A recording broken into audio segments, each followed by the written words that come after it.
Hello दोस्तों, study with Durgesh channel पर आप सभी का स्वागत है। दोस्तों, आज जो है हम भारतीय भूगोल में मृदा पढ़ेंगे। सॉयल, मृदा। सॉयल शब्द की उत्पत्ति लैटिन भाषा के सोलम शब्द से हुई है। मिट्टी के निर्माण को प्रभावित करने वाले कारक: पैतृक शैल, रॉक्स, आधारभूत खनिज और पोषक तत्व। दूसरा है जलवायु, क्लाइमेट। रासायनिक क्रिया और सूक्ष्म जैविक क्रिया को नियंत्रित करती हैं। वनस्पति, ह्यूमस की मात्रा। भूमिगत जल नमी प्रदान करता है। सूक्ष्म जीव, मृदा में वनस्पतियों और जीवों के अवशेषों को सड़ा गलाकर अर्थात नियोजित कर खनिजों और जैविक पदार्थों की अलग करते हैं और ह्यूमस का निर्माण करते हैं। जलवायु कारक: किसी क्षेत्र में मूसलाधार वर्षा अधिक होती है तो निच्छालन क्रिया यानी लीचिंग प्रभावित हो जाती है। निच्छालन वह क्रिया है जहाँ खनिज पदार्थ और पोषक पदार्थ जमीन के निचले स्तर पर पहुंच जाते हैं और ऊपरी परत अनउपजाऊ हो जाती है। उदाहरण: केरल के पश्चिमी घाट पर वर्षा बहुत अधिक होती है तो पश्चिमी घाट क्षेत्र में मिट्टी का जो सिलिका पदार्थ है उसका निच्छालन हो गया, यानी कि सिलिका पानी के साथ नीचे चली गई है। निच्छालन क्रिया के परिणाम स्वरूप ही केरल में लेटेराइट मिट्टी का निर्माण हुआ है, यानी लेटेराइट मिट्टी का निर्माण हुआ, यानी लेटेराइट मिट्टी एक निच्छादित मिट्टी है। यह मिट्टी खाद्यान्नों की फसलों के लिए उपयुक्त नहीं होती है। ऐसी मिट्टी में पेय पदार्थ, मसालों, नारियल की खेती के लिए उपयुक्त होगी या होती है। इस प्रकार शुष्क क्षेत्रों में जो है राजस्थान में गर्मी अधिक होती है तो वाष्पीकरण भी अधिक होता है। यहाँ पे भूमिगत जल उड़ता रहता है तो कोशिका क्रिया मिट्टी में प्रभावित हो जाती है। पानी में पृष्ठ तनाव होता है क्योंकि पानी अपने क्षेत्र को समेट कर रखता है। जल का पृष्ठ तनाव घटाने के लिए मिट्टी का तेल या डिटर्जेंट मिलाया जाता है। पृष्ठ तनाव के चलते पानी सूक्ष्म नलियों में ऊपर चढ़ने लगता है। यह केशिका क्रिया के कारण होता है। इस क्रिया के कारण ही राजस्थान के क्षेत्रों में पानी के साथ ऊपर आता है, पानी उड़ जाता है, लेकिन चूना मिट्टी के ऊपर फैल जाता है। चूना मिट्टी की को जो है अनउपजाऊ बना देता है। मृदा संगठन, कंपोनेंट्स देखते हैं इसके। खनिज पदार्थ 40 से 45%, ह्यूमस या कार्बनिक पदार्थ 5 से 10%, मृदा जल 25%, मृदा वायु 25%। सूक्ष्म जीव, कवक और जीवाणु। मृदा इन 5 तत्वों से मिलकर बने होते हैं।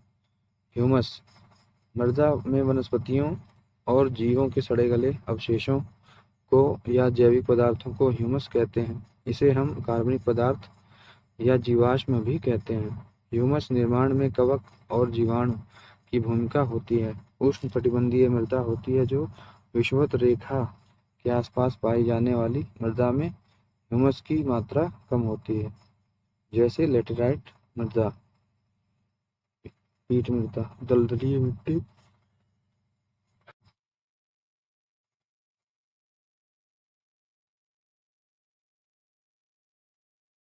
में ह्यूमस की मात्रा अधिक होती है। मृदा परिच्छेदिका, ये हमने बना दिया है, देख लीजिए चित्र। मृदा के अनुप्रस्थ काट यानी चित्र में विभिन्न संस्त्र दिखाई पड़ते हैं जिसे मृदा परिच्छेदिका कहते हैं। आमतौर पर मृदा परिच्छेदिका में 4 संस्त्र होते हैं, ABCD। जो ऊपर संस्त्र में पौधों की जड़ें होती हैं, ये संस्त्र उपजाऊ होते हैं। मृदा अभिक्रिया, सॉइल रिएक्शन। मृदा अभिक्रिया मिट्टी के क्षारीय या अम्लीय प्रकृति पर निर्भर करती है। हाइड्रोजन आयनों की मात्रा अधिक है तो अम्लीय मृदा का निर्माण होता है। पोटेशियम और सोडियम ऋणायनों की मात्रा अधिक होने पर क्षारीय मृदा का निर्माण होता है। मृदा अभिक्रिया को pH मान में नापते हैं। उदासीन pH मान 7.0, अम्लीय मृदा pH मान 7.0 से कम, क्षारीय मृदा pH मान 7.0 से अधिक। पौधों की वृद्धि के लिए pH मान 6.0 से 7.5 तक की मृदा उपयुक्त होती है। अम्लीय मृदा के सुधार के लिए खेत में चूना डालना चाहिए। क्षारीय मृदा के सुधार के लिए खेत में जिप्सम डालना चाहिए। भारत में सर्वाधिक क्षारीय मृदा क्षेत्र यूपी में है। भारत में सर्वाधिक लवणीय मृदा क्षेत्र गुजरात में है, समुद्र के खारे जल के कारण। अम्लीय मृदा चाय बागानों के लिए उपयुक्त होती है। भारत की मिट्टियाँ, इनको देखते हैं। ICAR ने भारत में 8 प्रकार की मिट्टियों की पहचान की है। पर्वतीय मिट्टी, जलोढ़ मिट्टी, काली मिट्टी, लाल मिट्टी, लेटेराइट मिट्टी, मरुस्थलीय मिट्टी, ईंट व दलदली मिट्टी, लवणीय एवं क्षारीय मिट्टी। ICAR, Indian council for agriculture research, भारतीय कृषि अनुसंधान परिषद, इसका मुख्यालय जो है नई दिल्ली में है। भारतीय मृदा विज्ञान संस्थान, Indian institute of soil science, मुख्यालय इसका भोपाल में है। भारत में सबसे ज़्यादा क्षेत्रफल पर पाई जाने वाली मिट्टियाँ 4 प्रकार की हैं। जलोढ़ मिट्टी 43% भाग पर, लाल मिट्टी 18% भाग पर, काली मिट्टी 5% भाग पर, लेटेराइट मिट्टी 3.7% भाग पर। भारत की सभी मिट्टियों में कमी पाई जाती है। ह्यूमस, नाइट्रोजन, फास्फोरस की कमी पाई जाती है।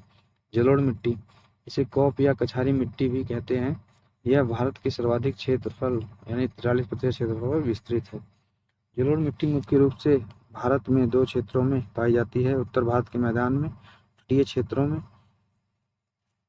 उत्तर भारत के मैदान में जलोढ़ मिट्टी पश्चिम में सतलज से लेकर पूर्व में ब्रह्मपुत्र नदी तक मिलती है। तटीय मैदान के अंतर्गत जलोढ़ मिट्टी महानदी गोदावरी, कृष्णा, कावेरी के डेल्टा क्षेत्र में तथा पश्चिम तटीय मैदान के अंतर्गत केरल, गुजरात में पाई जाती है। जलोढ़ मिट्टी नदियों द्वारा पहाड़ों को काटकर लाई गई है और मैदानी क्षेत्रों में बिछा दी गई है। जलोढ़ मिट्टी 2 प्रकार की होती है, खादर और बांगर। नदी के पास बाढ़ क्षेत्र की मिट्टी खादर कहलाती है, यह उपजाऊ होती है। खादर हर साल नई हो जाती है, जबकि नदी से दूर पुराने जलोढ़ को बांगर कहते हैं।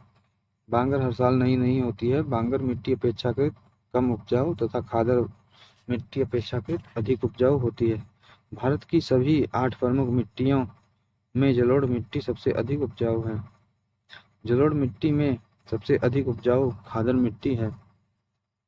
बांगर क्षेत्रों में खुदाई करने पर कैल्शियम कार्बोनेट की ग्रंथियां मिलती हैं। यह ग्रंथियां नदियों द्वारा हिमालय क्षेत्र से लाई गई हैं और नई मिट्टी द्वारा ढक दी गई। यही कारण है कि उत्तर भारत के मैदान में चूना और पोटेशियम पाया जाता है। लाल मिट्टी, भारत का दूसरा सबसे बड़ा मृदा वर्ग लाल मिट्टी है, जो कि लगभग 18% क्षेत्र में पाई जाती है। दक्षिण भारत में सबसे अधिक क्षेत्र पूर्वी भाग में लाल मिट्टी, लोहे के ऑक्साइड के कारण इसका रंग लाल हो जाता है। लाल मिट्टी गुजरात, महाराष्ट्र, केरल में नहीं पाई जाती है। काली मिट्टी के क्षेत्र के पूर्वी भाग में अर्थात पठारी भारत के पूर्वी क्षेत्रों में और केरल को छोड़कर पूरे दक्षिण भारत में लाल मिट्टी पाई जाती है। लाल मिट्टी पठारी भारत के पूर्वी भागों और दक्षिण भारत में पाई जाती है। इसका विस्तार मुख्य रूप से तमिलनाडु, तेलंगाना के पूर्व में, आंध्र प्रदेश के उत्तर में, छत्तीसगढ़ के पूर्व में, उड़ीसा व छत्तीसगढ़ के पश्चिम में, पूर्वी मध्य प्रदेश में, बिहार के दक्षिण झारखंड में है। लाल मिट्टी का सर्वाधिक क्षेत्रफल तमिलनाडु में है। लाल मिट्टी में भी ह्यूमस, नाइट्रोजन, फास्फोरस की कमी पाई जाती है। लाल मिट्टी प्रायद्वीपीय भारत के या पठारी भारत के कम वर्षा वाले क्षेत्रों की मिट्टी है। यह अपेक्षाकृत कम उपजाऊ मिट्टी है। यही कारण है कि खाद्यान्न की खेती के लिए यह मिट्टी पर्याप्त उपजाऊ नहीं है। काली मिट्टी, कपासी मिट्टी, रेगुर मिट्टी, लावा मिट्टी, करेल मिट्टी। करेल मिट्टी उत्तर प्रदेश के जिलों में कहते हैं। यानी काली मिट्टी के इतने नाम हैं: कपासी मिट्टी, रेगुर मिट्टी, लावा मिट्टी, करेल मिट्टी। गुजरात, मध्य प्रदेश यानी पश्चिमी मध्य प्रदेश है, उत्तरी कर्नाटक, महाराष्ट्र, उत्तर प्रदेश के ललितपुर व झांसी में काली मिट्टी पाई जाती है। उत्तर प्रदेश में काली मिट्टी को झांसी व ललितपुर में करेल मिट्टी कहते हैं, या बुंदेलखंड क्षेत्र में। अंतर्राष्ट्रीय स्तर मिट्टियों का जो विभाजन किया गया है उसमें काली मिट्टी को चेरनोज़म मिट्टी कहते हैं। चेरनोज़म मिट्टी काला सागर के उत्तर यूक्रेन में एवं ग्रेट लेक्स के पश्चिम में यूएसए में पाई जाती है। काली मिट्टी को लावा मिट्टी भी कहते हैं क्योंकि यह दक्कन पठार के लावा चट्टानें टूटने फूटने यानी अपक्षय से निर्मित हुई मिट्टी है। यहाँ के पठार को लावा पठार कहते हैं। दक्कन के पठार को लावा पठार कहते हैं। दक्कन के पठार के अलावा मालवा पठार के क्षेत्रों में भी काली मिट्टी पाई जाती है, अर्थात यह मालवा पठार की प्रमुख मिट्टी है। काली मिट्टी महाराष्ट्र में सर्वाधिक विस्तार है, लेकिन काली मिट्टी का विस्तार उत्तरी कर्नाटक, महाराष्ट्र, पश्चिमी मध्य प्रदेश, दक्षिण पूर्व राजस्थान और गुजरात राज्य तक है। काली मिट्टी की प्रमुख विशेषताएं यह हैं कि इसमें जल धारण करने की क्षमता सर्वाधिक होती है।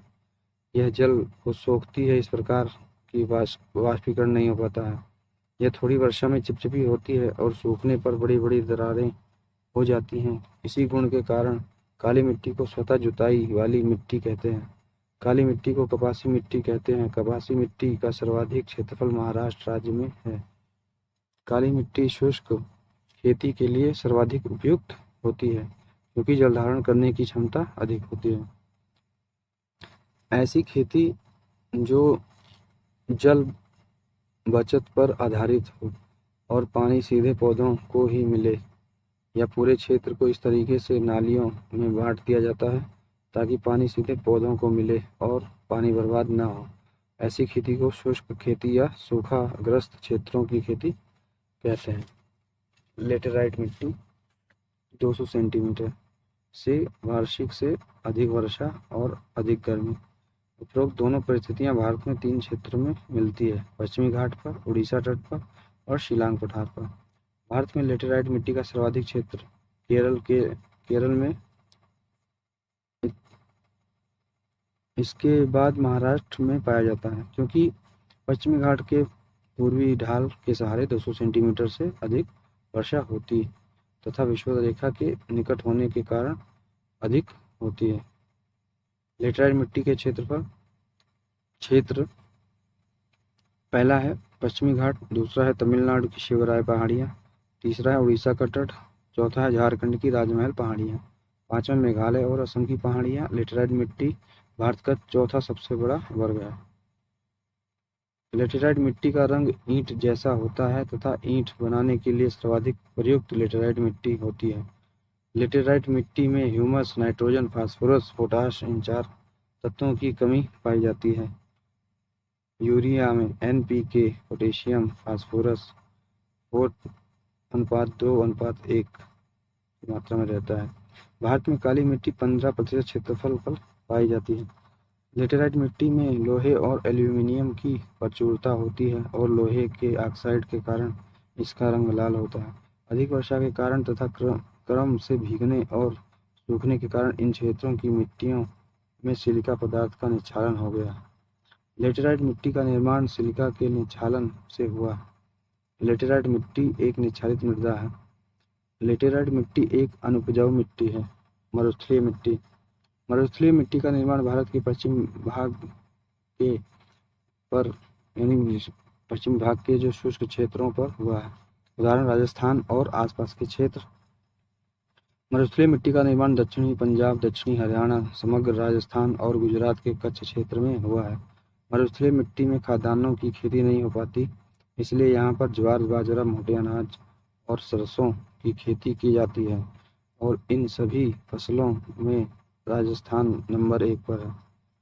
पर्वतीय मिट्टी भारत में हिमालय के साथ साथ पाई जाती है। इस कारण जम्मू कश्मीर, हिमाचल प्रदेश, उत्तराखंड, सिक्किम, अरुणाचल प्रदेश में पाई जाती है। क्योंकि हिमालय पर वनस्पति और जीवों की प्रचुरता है, इसलिए पर्वतीय मिट्टी में ह्यूमस भी प्रचुर मात्रा में पाया जाता है। ह्यूमस की अधिकता के कारण पर्वतीय मिट्टी में अम्लीयता के गुण आ गए हैं या आ जाते हैं। यहाँ पर पर्वतीय ढालों पर सब नाशपाती और चाय की खेती की जाती है। पर्वतीय मिट्टी निर्माणाधीन मिट्टी है। पीट एवं दलदलीय मृदा। केरल व तमिलनाडु तट के जो अधिक वर्षा वाले क्षेत्र, वहाँ पर जल जमाव होता है, यहाँ पर गीली मिट्टी का निर्माण होता है। इस गीली मिट्टी को पीट मिट्टी कहते हैं। पीट मिट्टी का निर्माण जल में वनस्पतियों के सड़ने से होती है। पीट मिट्टी में ह्यूमस की मात्रा अधिक होती है, जबकि दलदलीय मिट्टी पीट मिट्टी से अधिक गीली होती है। सुंदरबन तट, उड़ीसा तट पर दलदलीय मिट्टी पाई जाती है। भारत में दलदलीय मिट्टी में सर्वाधिक ह्यूमस लगभग 45 से 50% तक पाया जाता है। लवणीय या क्षारीय मृदा। लवणीय व क्षारीय मृदा। पंजाब, हरियाणा, उत्तरी राजस्थान, पश्चिमी उत्तर प्रदेश में नहरीय सिंचाई वाले क्षेत्रों में लवणीय मृदा का निर्माण है। ऐसे क्षेत्रों में लवण प्रतिरोधी फसलें ही उगाई जा सकती हैं। उदाहरण बरसीम, धान, गन्ना। विश्व भर में 11 वर्गों में रखा गया है एवं विश्व की सभी मिट्टियों को इस 11 वर्ग में भारत की कुछ मिट्टियाँ भी हैं। इंसेप्टिसॉल, इसके अंतर्गत गंगा और ब्रह्मपुत्र घाटी की मिट्टियों को रखा गया है।